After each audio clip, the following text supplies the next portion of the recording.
Did you have a set routine when you compose No Retreat Surrender?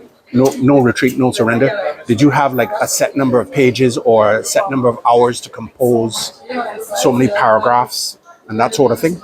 Right. Well, it was my first attempt at this, and naturally there were a lot of things that I didn't have a clue about. So I had to really speak to persons who had done it before, and it was really a balance of not making it too large in terms of the number of pages, but capturing the major things that you wanted to capture.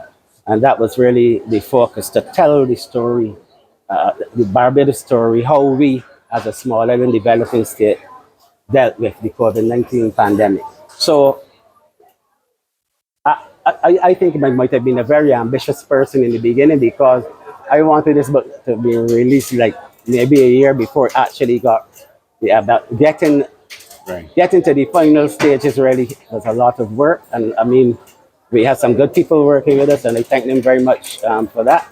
But it was it was a challenge. It was a challenge. So in the end, although it took a little longer than I had hoped, it was ready for the better in terms of the quality of the product, the final product.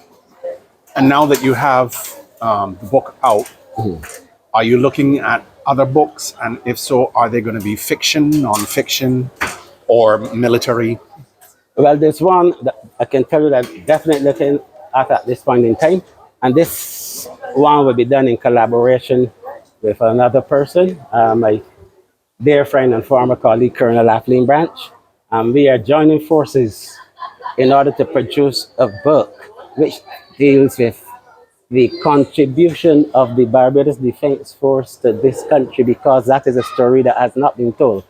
And a lot of people do not know the amount of things or the extent of the contribution of the Barbados Defense Force, which was actually illustrated in no uncertain terms during COVID.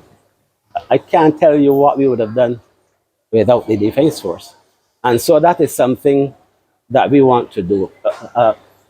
To give an account of the contribution made by the Barbados Defense Force from its existence in 1979, not only nationally, but regionally as well. And based on what you're just saying, currently there have been alerts about Mpox and West Nile. Have you seen anything in the way that they're being handled now that you might have done differently, or do you think that there's something that can be added to what they're doing? Let me be honest with you, I kind of refrain from those kind of questions, or responding to those kind of questions. All right. Because there are people there, a different set of people, and there's no way that I personally would want to appear to be undermining the efforts of the new persons who are there. But I will say this: I am confident that the right things are being done, because the same staff that serve me are the ones who are serving, who have served the other ministers of health after me. Because remember, I went to the ministry, I was a novice. I didn't have a clue about healthcare. I learned fast, but I didn't have a clue about healthcare. I depended on the technical people in the ministry and those in the hospital and so on to really hold my hand and to teach me a few things. So those persons are still there. So I have all the confidence that they will give the same level of support to whoever is the Minister of Health in this country. All right. And the same regard would be held towards your successor in Bridgetown. And the same, yeah. Yeah. I mean, in other words, you don't really have anything to add to what Corey is doing right now. No.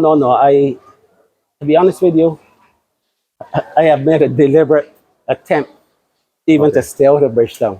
Okay. Although I was born and bred in Bridgetown. And that is because he has to establish himself.